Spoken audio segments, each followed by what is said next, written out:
যখন তুমি নিজের রক্তের মানুষের দ্বারা কষ্ট পাবে, তখন তুমি একবার নবী ইউসুফ আলাইহিস সালামের কথা মনে করো। তিনি কিভাবে নিজের ভাইয়ের দ্বারা প্রতারিত হয়েছিল। যখন তোমার বাবা মা না বুঝে তোমার বিরুদ্ধাচরণ করে, তখন নবী ইব্রাহিম আলাইহিস সালামের কথা মনে করো। তার বাবা তাকে আগুনে নিক্ষেপ করায় ভূমিকা রেখেছিল। যখন তুমি সমস্যা থেকে পরিত্রাণের জন্য কোনো পথ পাবে না, তখন ইউনুস আলাইহিস সালামের কথা ভেবো।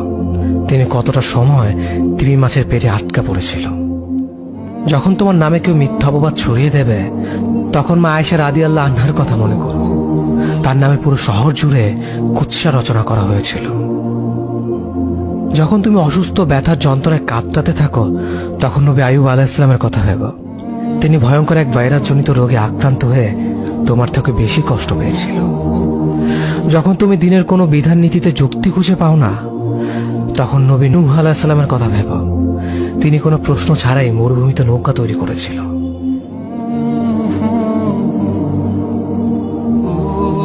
যখন তুমি আত্মীয়স্বজন, পরিবার, বন্ধু বান্ধবের কাছে হাসির পাত্রে পরিণত হও, তখন তুমি শেষ নবী হযরত মুহাম্মদ সাল্লাল্লাহু আলাইহি ওয়াসাল্লামের কথা ভেবো। রাসূল সাল্লাল্লাহু আলাইহি ওয়াসাল্লাম বলেছিলেন, সবচেয়ে বড় পরীক্ষা দিয়ে সবথেকে বড় পুরস্কার আসে। যখন আল্লাহ কাউকে ভালোবাসেন, তখন তাকে পরীক্ষা করেন, এবং যে এই পরীক্ষাগুলো মেনে নেয় সে